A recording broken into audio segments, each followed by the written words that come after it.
Berkaca kepada video viral Zulkifli Hasan hari ini, terus terang saya cukup khawatir ini adalah bagian dari strategi atau operasi untuk melakukan penundaan pemilu.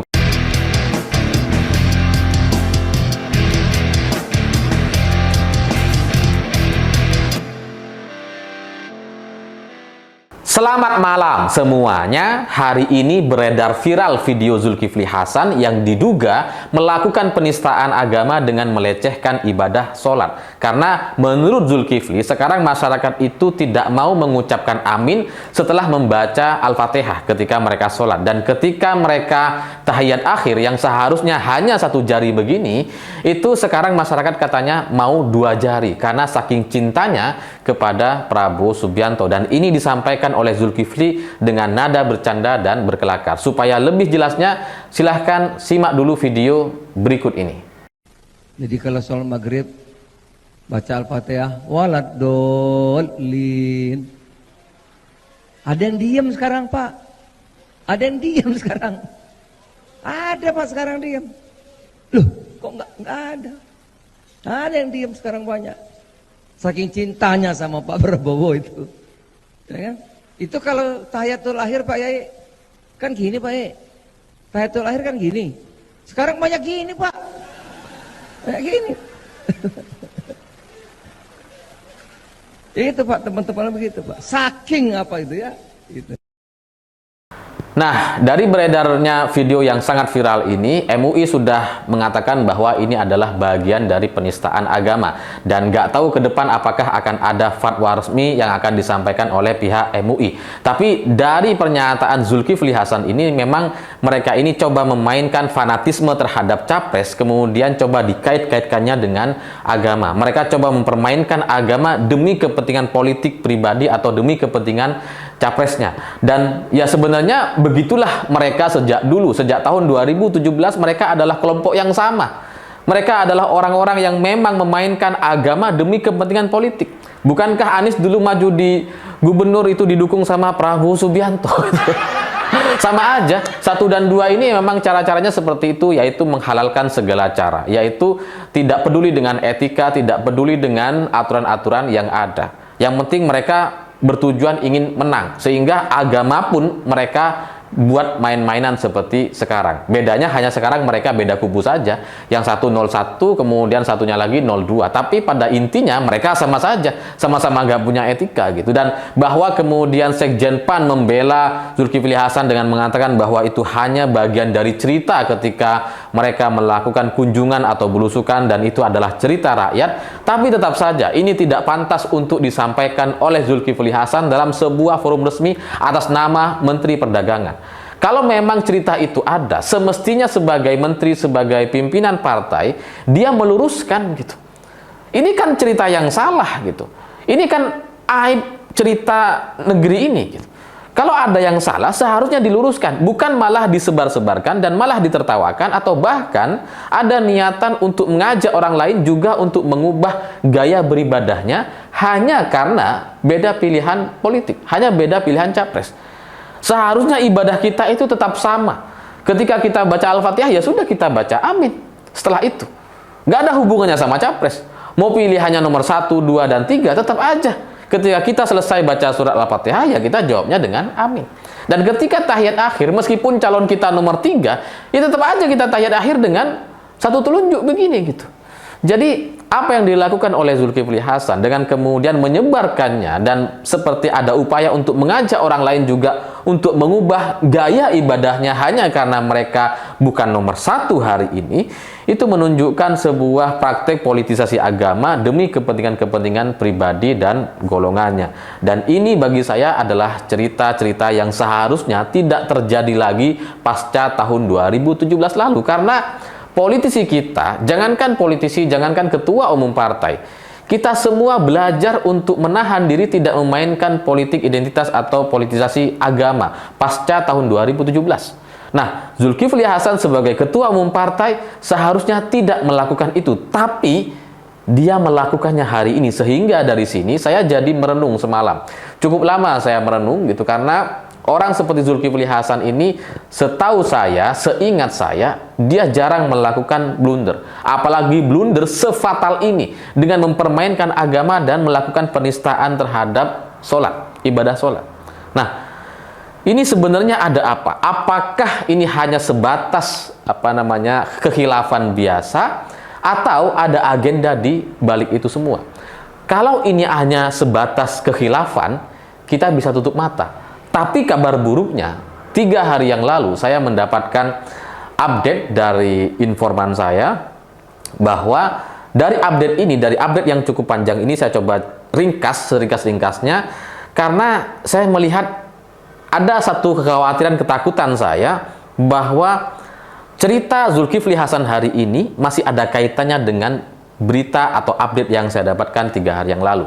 Jadi 3 hari yang lalu saya mendapatkan informasi bahwa survei Roy Morgan yang sebenarnya dilakukan pada bulan Juli sampai bulan September itu ternyata cukup menggetarkan kelompok lingkungan di istana, karena angka-angka yang muncul itu kurang lebih sama seperti yang mereka dapatkan dari survei internal mereka.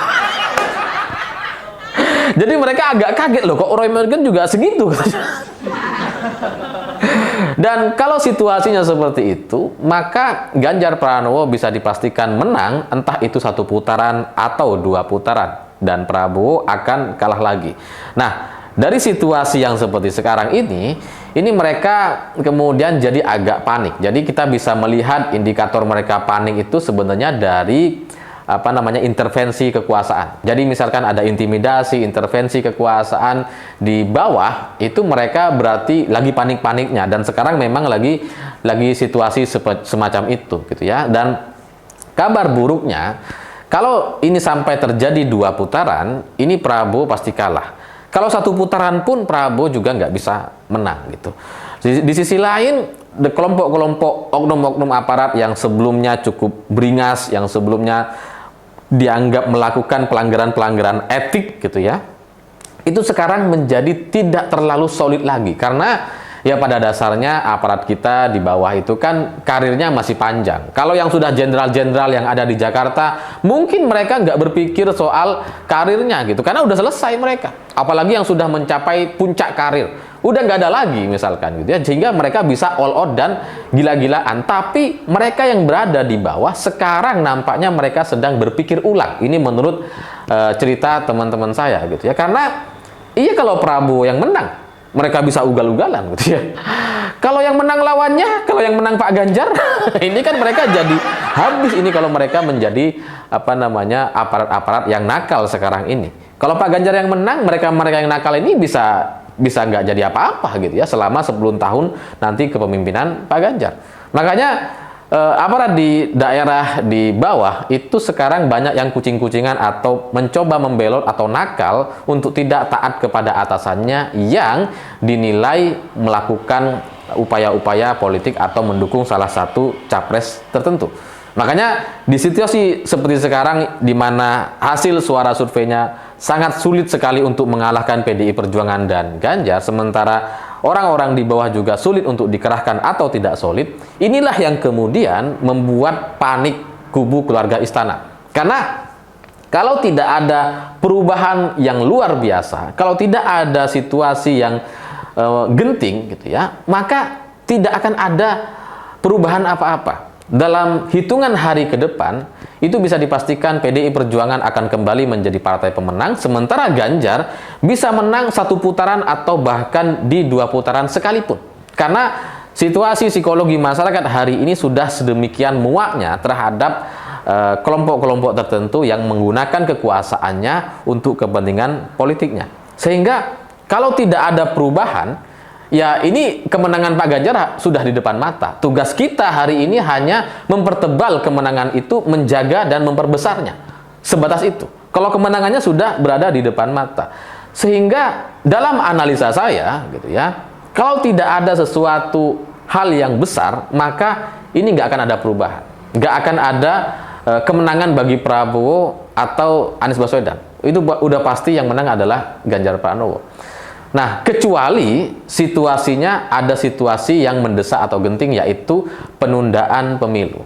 Nah, berkaca kepada video viral Zulkifli Hasan hari ini, terus terang saya cukup khawatir ini adalah bagian dari strategi atau operasi untuk melakukan penundaan pemilu. Karena kalau kita bisa membayangkan ini ada terjadi penistaan agama, dilakukan oleh ketua umum partai, dilakukan oleh menteri di kabinet kerja hari ini, maka ini adalah sebuah situasi yang mudah sekali bagi kelompok-kelompok yang selama ini suka berdemo atau bisa dikerahkan untuk melakukan demonstrasi dan melakukan chaos gitu.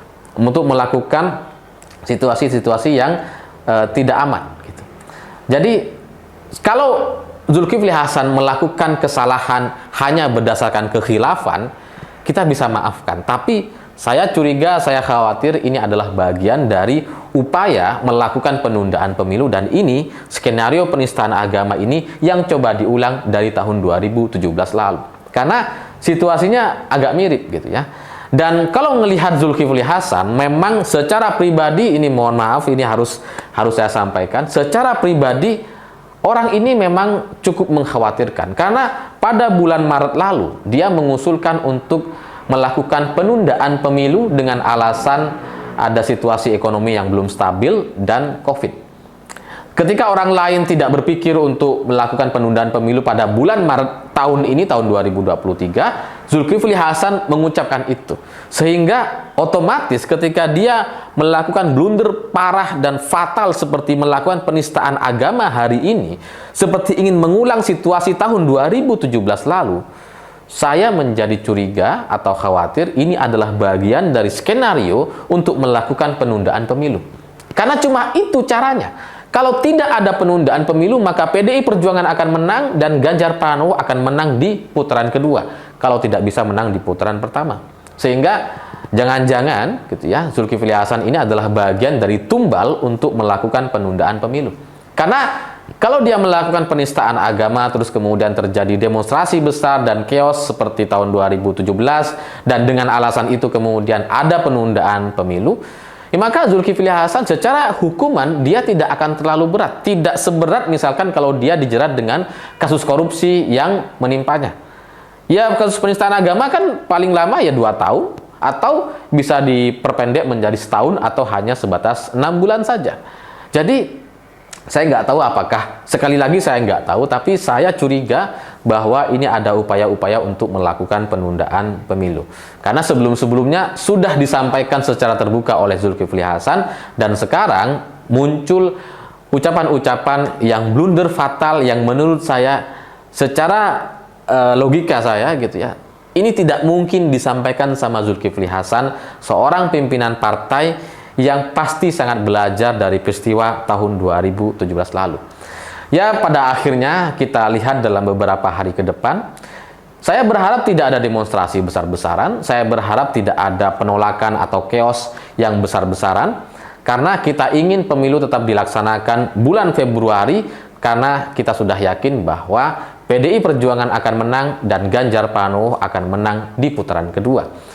Ya, bahwa kemudian ada survei dan sebagainya silahkan saja, tapi dari basis data yang kita lihat hari ini, memang kalau kita lihat Pak Ganjar ketika jalan ke daerah, memang yang paling mendapatkan sambutan paling antusias dari masyarakat. Saya pikir itu. Terima kasih sudah menonton. Begitulah kura-kura.